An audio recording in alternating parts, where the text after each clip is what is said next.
need plastics. We depend on it.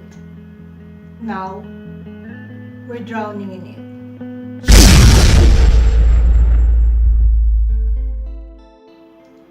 Hello, I'm Odessa Mora.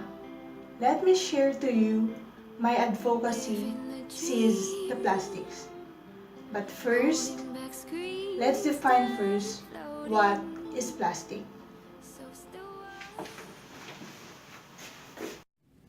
Plastics is the term generally used to portray a wide scope of synthetic or semi-synthetic materials that are utilized in a gigantic and developing scope of utilizations. The term plastic is gotten from the Greek word plasticus, which means fit for molding. Plastics are utilized every day, all through the world. Wherever you look, you will discover plastics. We utilize plastics items to help make our lives cleaner, simpler, more secure, and increasingly pleasant. We discover plastics in the garments we wear, the houses we live in, the plastic syringe we use in clinics, and some recreational stuff. A lot of what we have today would not be conceivable without plastics. They are convenient. They are durable and reusable. Also, it takes 91% less energy to recycle a pound of plastic than it takes to recycle a pound of paper. Basically, plastics can be created with essentially any mix of properties to oblige practically any application you can consider. Because of these alluring properties, plastics are progressively being utilized in various parts of life. 500 billion to 1 trillion plastic bags are used every year worldwide. A single plastic bag can take 20 to 1,000 years to degrade.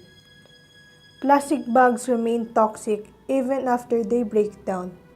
Every square mile of ocean has about 46,000 pieces of plastic floating in it, 70% of which finds its way to the ocean floor, where it will likely never degrade. A whopping 91% of plastic is not recycled. 4 billion plastic bags end up as litter annually. If we tied the plastic bags together, it would circle the Earth 63 times. That is approximately 1,792,000 miles. Plastic waste took up to 1,000 years to decompose, and the water bottle that you keep on buying needs 450 years to completely decompose, while plastic straws also take as long as 200 years to degrade, yet will never be completely off the earth.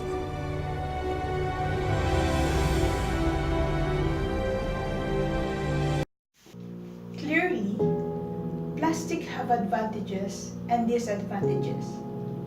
Plastic offers us the chance to address a great deal of our needs in a lot simpler, more secure, and increasingly efficient ways. On the other hand, plastic pollution from plastic waste or microplastics have affected we humans, animals, nature, and even our economy in various ways. Besides from traffic, plastic pollution is an environmental issue that needs an immediate attention, specifically here in Manila.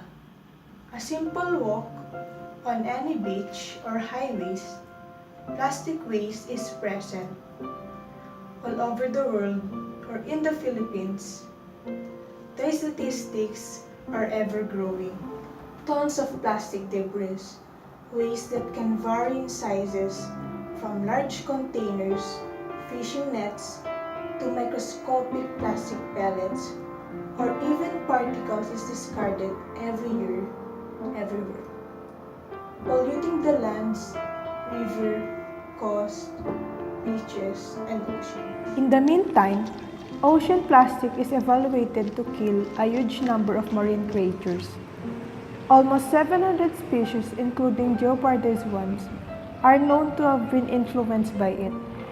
Some are hurt unmistakably, choked by reliquous fishing nets, or dispose of six-pack rings. A lot more are most likely hurt imperceptibly. Marine species of all sizes, from zooplankton to whales, presently eat microplastics.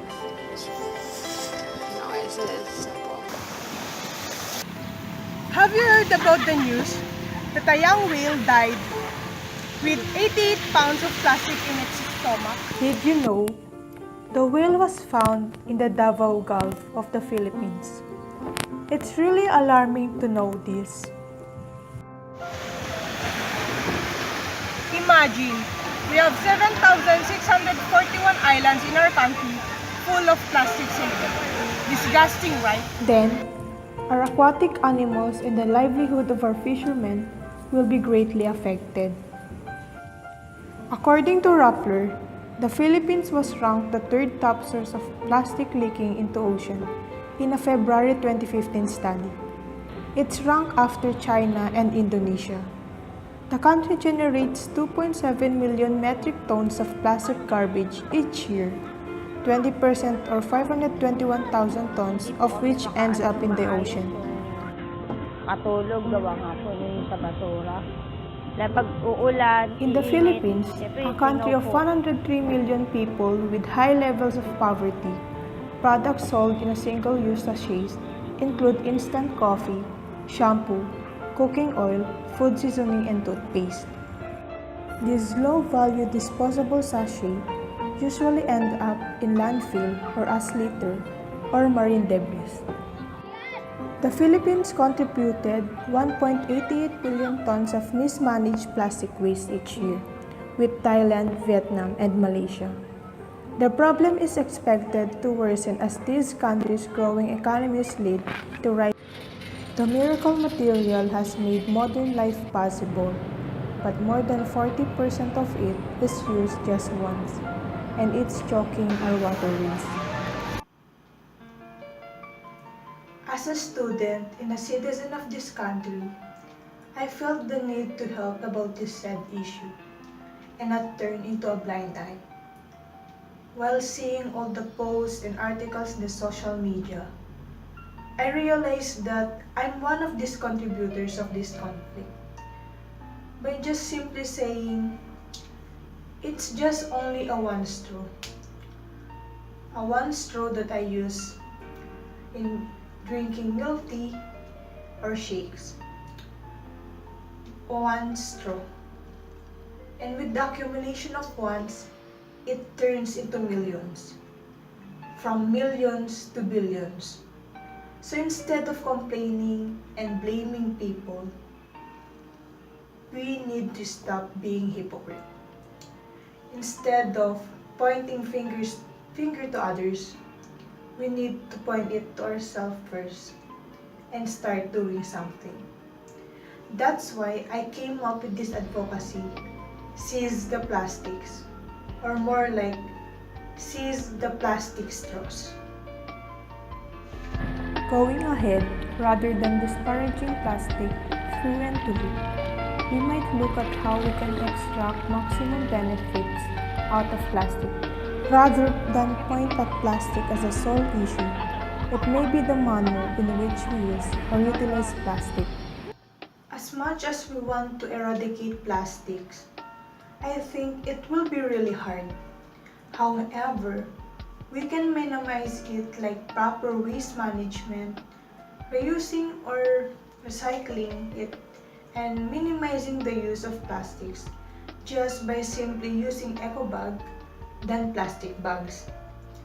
The frequently use of straws only contribute to plastic waste, which can be harmful to the environment as the said material takes a very long time to break down and never biodegrades naturally.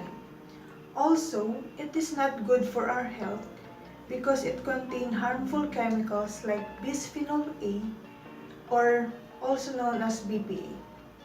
Thus, I encourage everyone, especially the youth, to use metal straw than plastic straw.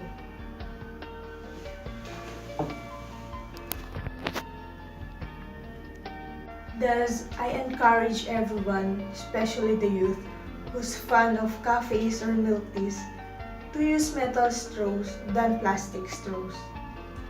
Metal straws are environmental friendly and toxic free. It is reusable, therefore, it minimizes the use of plastic straws. Picking a straw is the same with picking a friend or a companion. Avoid the toxic ones and avoid plastics. Pick the genuine ones.